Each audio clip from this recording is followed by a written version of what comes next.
Mwanamume mmoja alimtelekeza binti yake mdogo, akimwacha na ng'ombe tu, huku yeye akienda kutafuta pesa. Asha alikuwa na miaka 9 tu alipomwona baba yake Juma akifunga begi na kuondoka.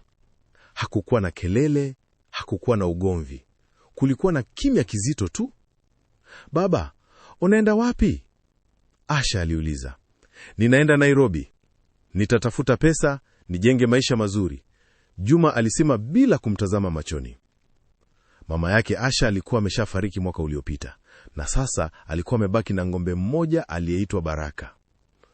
"Utakuwa sawa, binti yangu.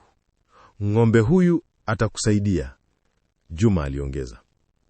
Asha alikumbatia Baraka, machozi yakimtiririka. "Baba, usinisahau." Juma hakujibu.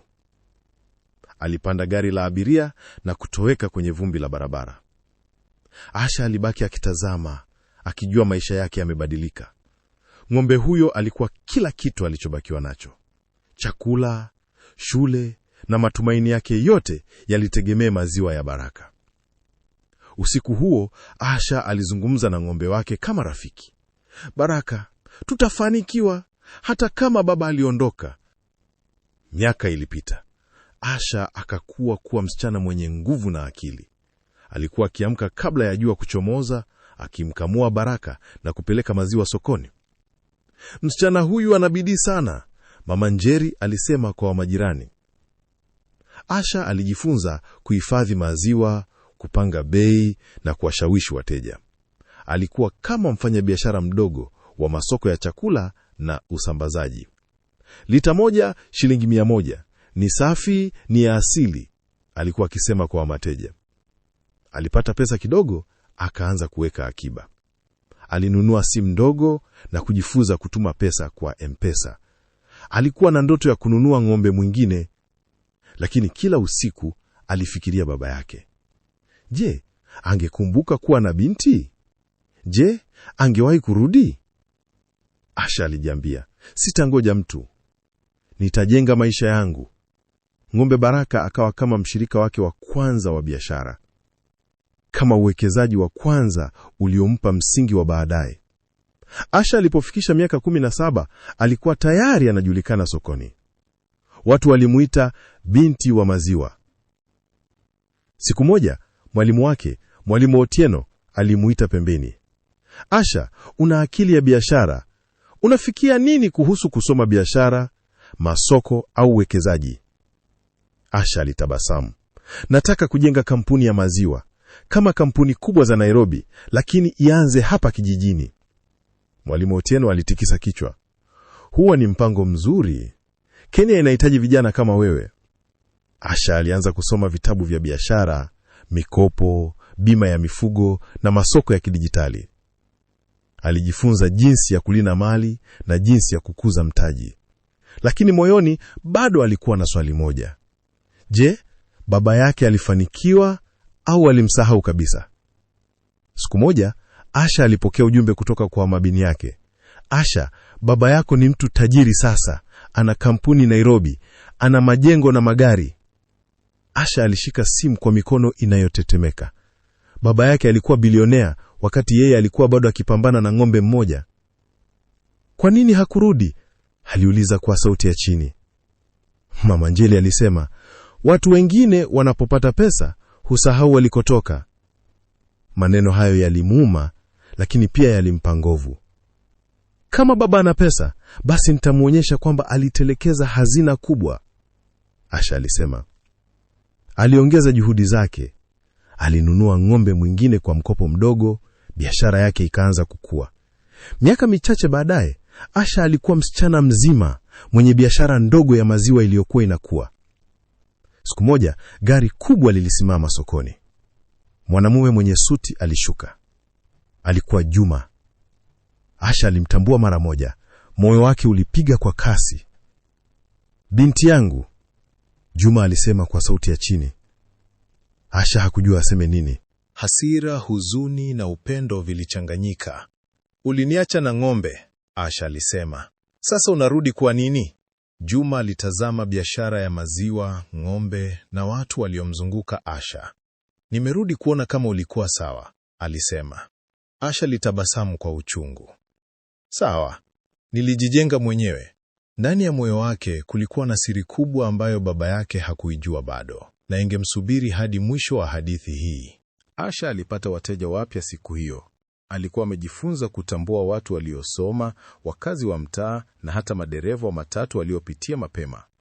Alipomaliza kukamua, alipiga simu Kampesa kumlipa mkopo ndogo aliokuwa ameomba. Baraka, leo tumeuza vizuri, alisema Kam, sauti tulivu akitabasamu.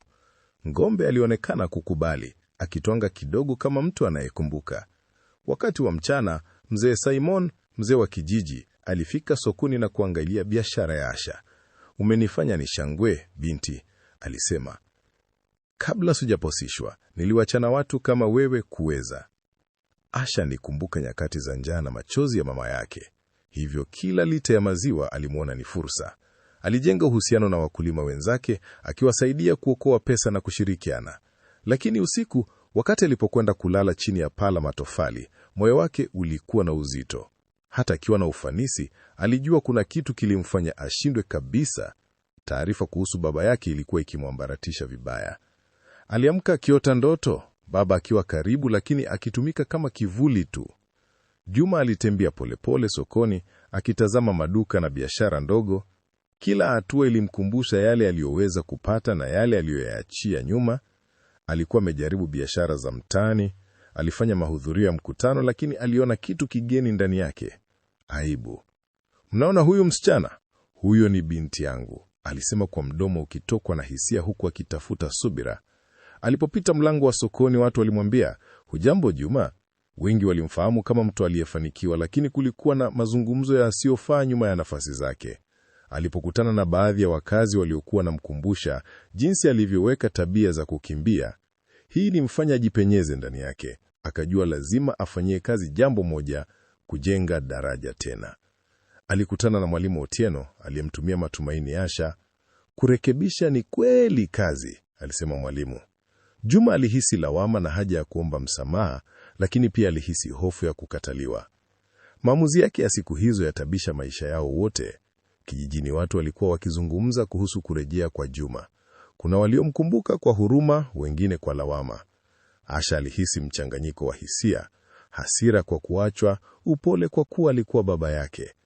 Mimi sitamwachia nafasi ya kutuliza nafsi yake bila kujibu, alisema Asha kama sauti ndogo alipokaa na Mama Njeri, lakini pia najua hatari ya kumvunja moyo. Siku hiyo, Juma alikuja hadi kwenye shamba la Asha. Watu walikusanyika kwa mtazamo wa kusubiri kile kitakachotokea. Asha alimkabili bila maneno mengi. Uliniacha na ngombe, alisema mmoja kwa moja. Hakujaza chumba kwa malalamiko, lakini sauti yake ilikuwa imara. Juma alitoka hivyo, nyuma, macho yake akiwa yamelia. Nilifikiri niko kwenye harakati ya kuleta wema kwenu, lakini nilianza kupotea. Sina hoja ya kukujibu, ila hapa niko sasa. Hakuna aliyefanya uamuzi wa haraka. Waliketi chini, watu walikusanyika kwa kimya, kama wakingojea penzi la zama lipana au kufa. Muda ulizidi kuongezeka, na hakuna mtu aliyetarajia mwamko. Asha aliendelea na biashara yake, lakini alihisi kivuli cha vunjifu wa moyo kila wakati baba angezungumza. Juma alijaribu kumsaidia kwa kuchangia kidogo kwa mdomo, kununua maduka ya ngombe, kuanzisha mawasiliano ya masoko, lakini kila mara Asha alihisi ukuta. Siku moja, Simon alimuita Asha. Umefanya vizuri, lakini kuna jambo la muhimu zaidi. Msamaha sio udhaifu, ni nguvu. Hapo ndipo Asha alianza kuona tofauti kati ya kumwacha mtu atakayejitahidi kujirekebisha na kumwacha akitumia msamaha kama kizuizi. Katika mkutano wa wakulima, Juma alisimama na kuomba ruhusa ya kuzungumza. Nimekosea. Nimekuacha bila sababu nzuri. Nisamehe. Sauti yake ilivunjika. Jicho lake likaanza kuonyesha umri wa hatima. Asha alichukua muda, na hata alipomkumbatia kivitendo, bado kulikuwa na maswali mengi. Huo ulikuwa mwanzo wa mchakato uliojaa huzuni, lakini pia nafasi ya kuponya. Muda ulipotimia, Asha aliamua kumteremsha baba yake kidogo kidogo ndani ya maisha ya biashara. Walianza kufanya kazi pamoja, kupanga bei, kutafuta masoko ya mjini na hata kuanzisha chombo cha usambazaji. Wateja waliona nguvu MPY katika timu yao ya kipekee. Tunafanya kazi pamoja, alisema Asha, huku akisukuma ndoo ya maziwa kwenye gari la pikipiki. Sio KWA ajili ya pesa peke yake, bali KWA ajili ya familia. Juma alijifunza kuheshimu bidii ya binti yake. Alitambua kwamba pesa aliyokuwa akitafuta ikuwezi kulingana na thamani ya tendo la kujitolea. Hapo ndipo walipoamua kuanzisha mpango mdogo wa mikopo kwa ajili ya wanawake wa kijiji, akitumia uzoefu wake wa biashara kuandaa vyeti na masoko. Lakini hata kadri biashara ilivyoongezeka, siri kubwa iliyowekwa nyuma ya uamuzi wa Juma ya kuondoka bado ilikuwa haijaeleweka. Ilikuwa kama kibao kilicho ndani ya ngome yao, kinahitaji kufunguliwa kwa uangalifu. Ilikuwa asubuhi ya mapema wakati Asha alipokea barua ya kutoka ofisi ya kaunti Nakuru. Tumeona mafanikio yako sokoni. Tunataka kukuona kwenye maonyesho ya wajasiriamali. Alipopiga simu kwa Mwalimu Otieno, sauti yake ilijaa furaha.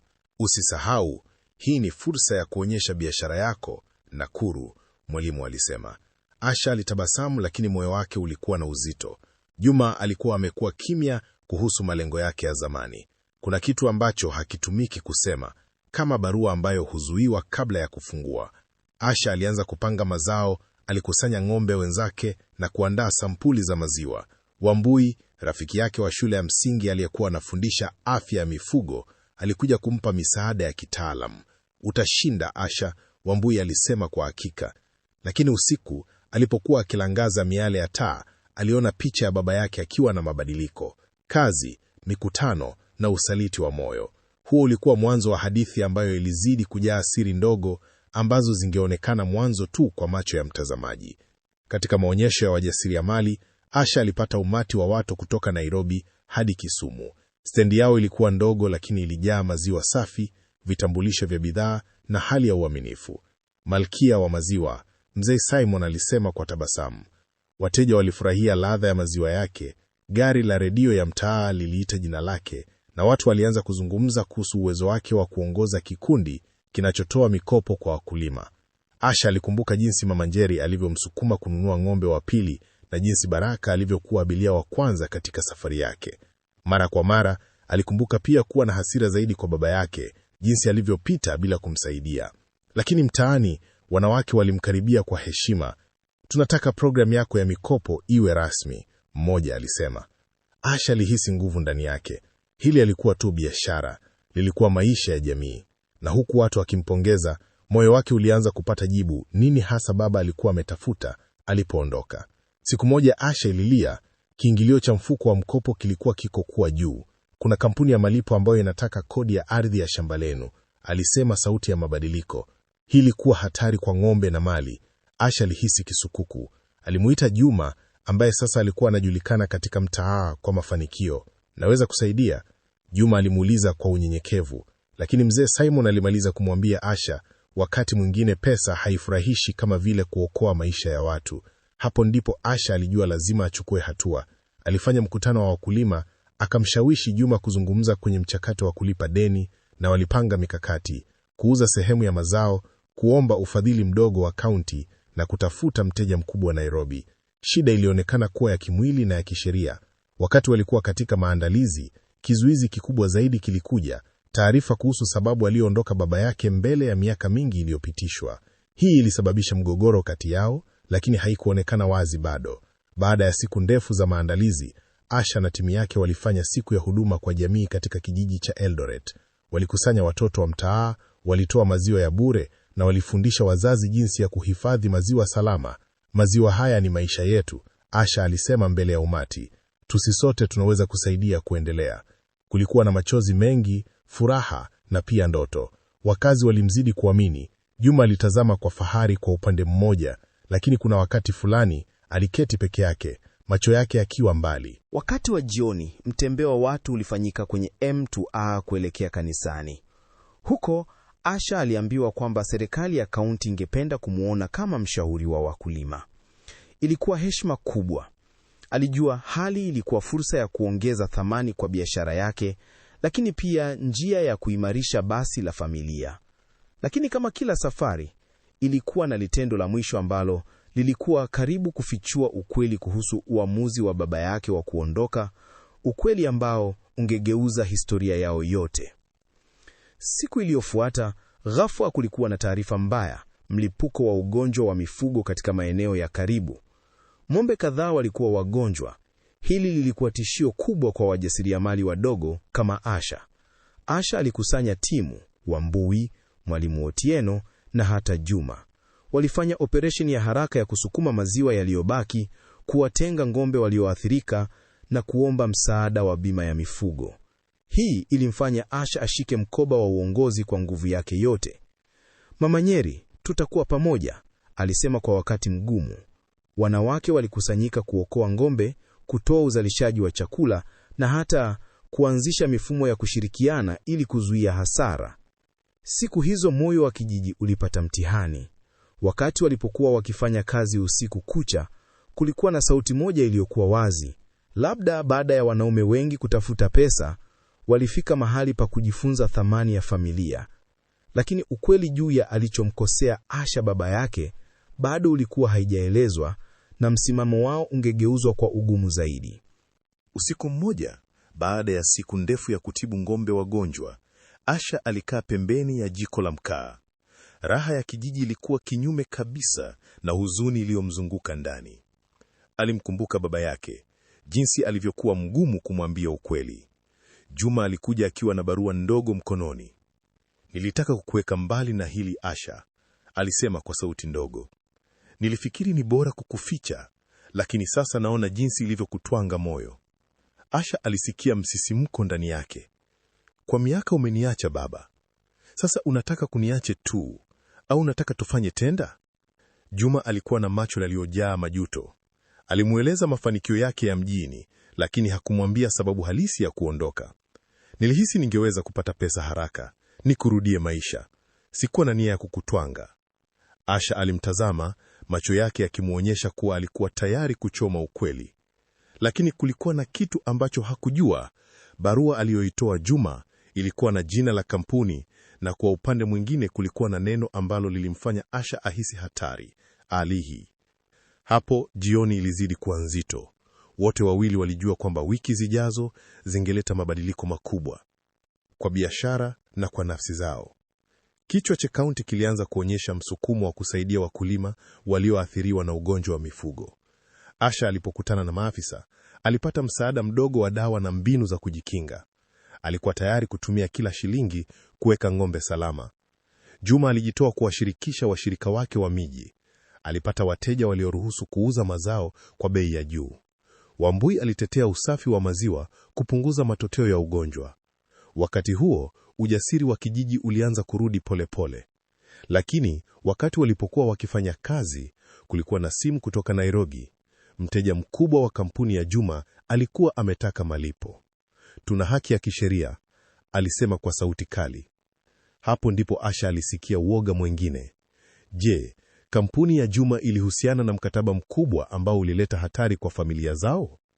Asha alijua kuwa lazima akubali msaada wa mjini kuiokoa ng'ombe na biashara. Lakini kila hatua iliyofanyika ilimfanya aelekeze macho yake kwa barua ile ndogo aliyokuwa amepokea kutoka kwa Juma, barua yenye kificho ambacho kingeweza kubadilisha kila kitu. Katika kikao kimoja cha ushauri, Juma alikubaliana kuwa kuna baadhi ya mkataba aliyokuwa ameingia Nairobi ambayo yalikuwa na uvivu wa uadilifu.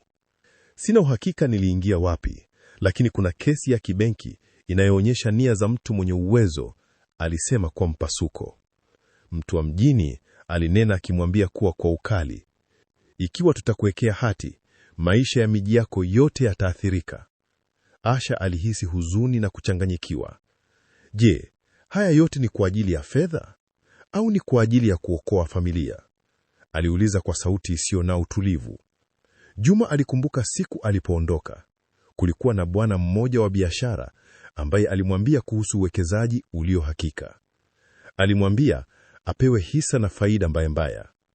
Aliporudi tena, aligundua kuwa mipango ilikuwa imegeuka. Mara nyingi mkataba unaonekana wazi, lakini mabadiliko ya nyongeza hufanya watu wapotee, alisema mwanasheria. Asha alipiga simu kwa Juma akitaka ufafanuzi.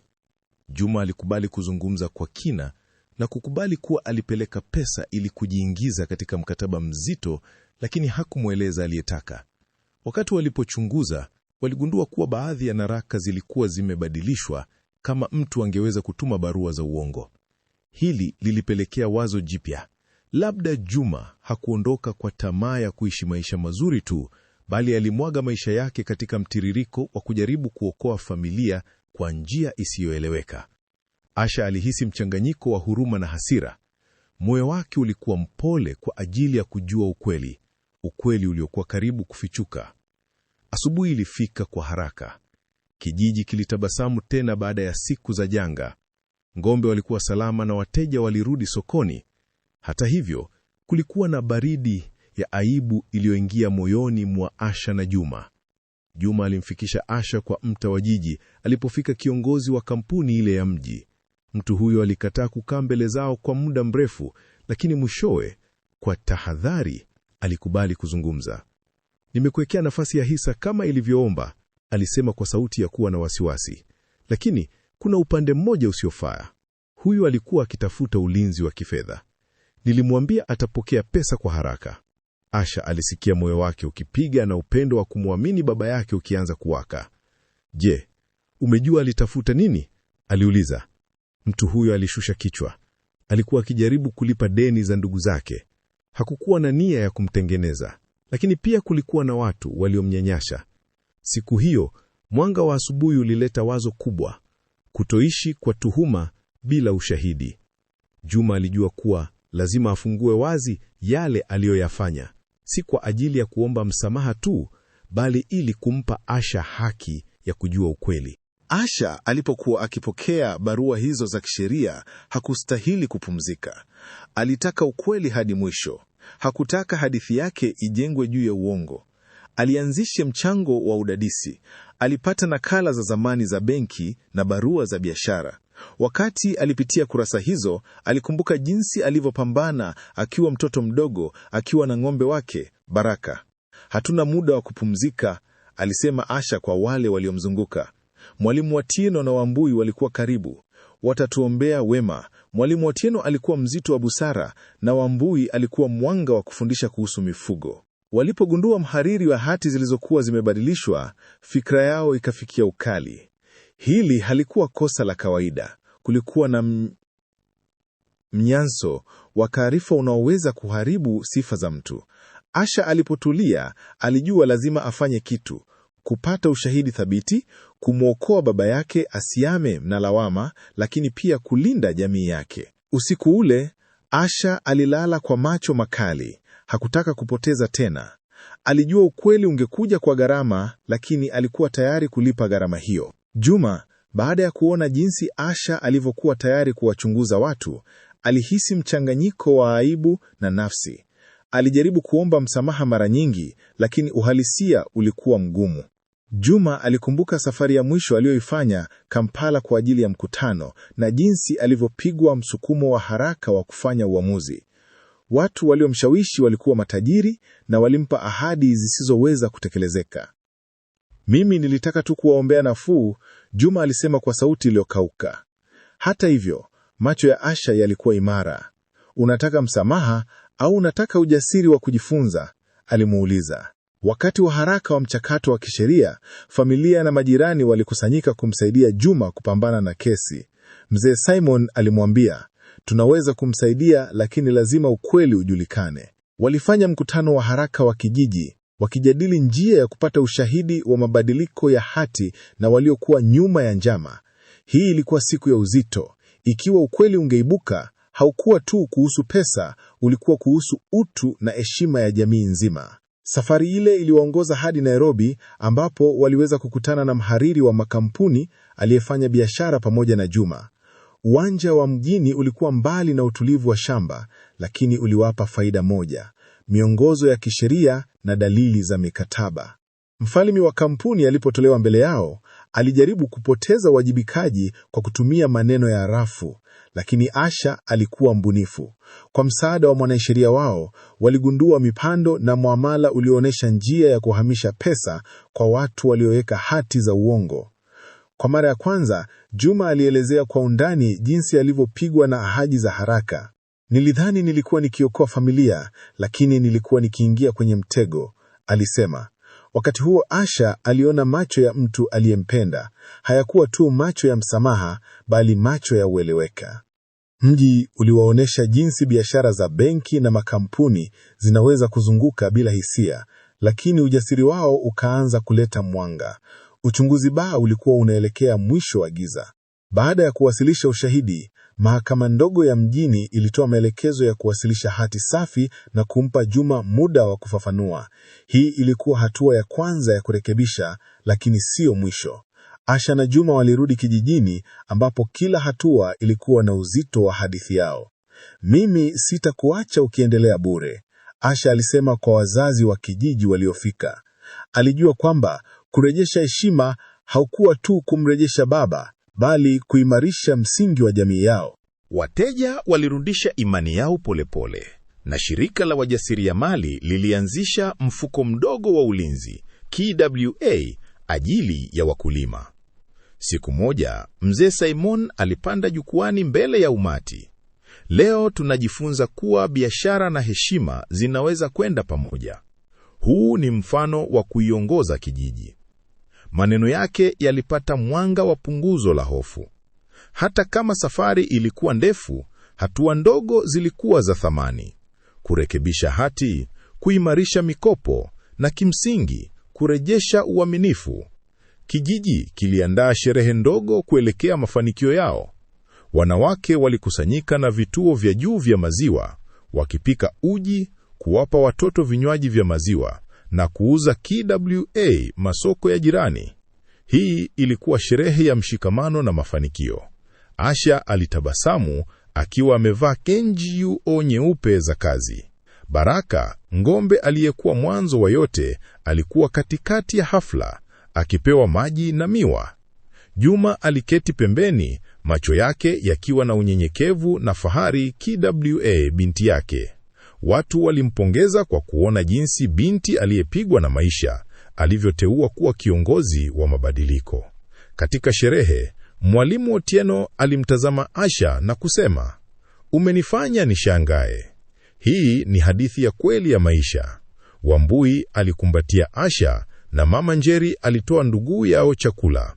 Siku hiyo kulikuwa na muziki wa nyimbo za kijiji, hadithi za zamani na ahadi mpya. Hatima yao itafanywa kwa umoja, si kwa siri zilizoachwa peke. Baada ya sherehe, maisha yalirudi taratibu kuwa ya kawaida. Asha aliendelea na mpango wa mikopo KWA wanawake.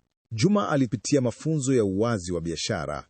Walikuwa wamejenga msingi, lakini moyo wa Asha bado ulikuwa na njaa ya ukweli. Siku moja alipokuwa akikagua hesabu za benki, aligundua mfululizo wa malipo yaliyoleta utata. Pesa zilikuwa zimetumwa KWA, jina la mtu mmoja ambaye hakukuwa miongoni mwa wawajibikaji wa kampuni.